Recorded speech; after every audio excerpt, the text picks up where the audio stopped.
किसी वर्ग का विकर्ण 4√2 सेमी है।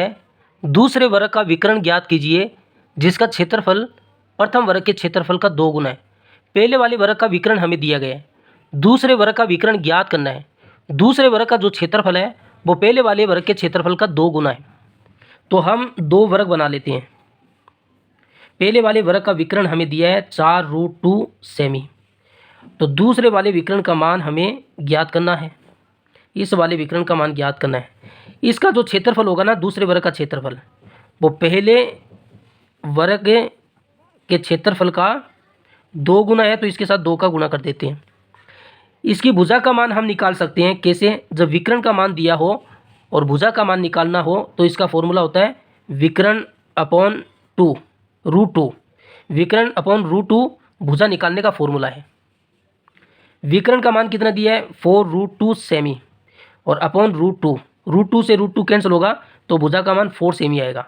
तो इसका क्षेत्रफल हम निकाल सकते हैं। पहले वाले वर्ग का क्षेत्रफल कितना होगा? क्षेत्रफल का फॉर्मूला होता है भुजा का स्क्वायर, और भुजा का मान है 4 सेमी, तो 4 का स्क्वायर करेंगे तो 16 वर्ग सेमी हो जाएगा।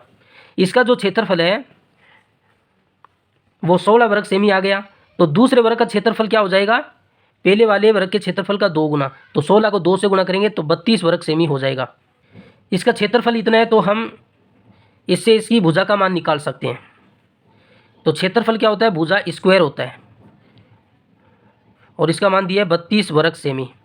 अगर हमें भुजा का मान निकालना है तो ये वर्ग हटेगा तो इस पर क्या लगेगा? वर्गमूल लग जाएगा। 32 वर्ग सेमी, 32 को हम क्या लिख सकते हैं? 16 गुना 2 लिख सकते हैं वर्ग सेमी। 16 का वर्गमूल होता है 4√2 सेमी, तो भुजा का मान आएगा 4√2 सेमी। हमें क्या निकालना है? इस दूसरे वर्ग का विकर्ण निकालना है। विकर्ण का मान क्या होता है? √2 गुना भुजा होता है।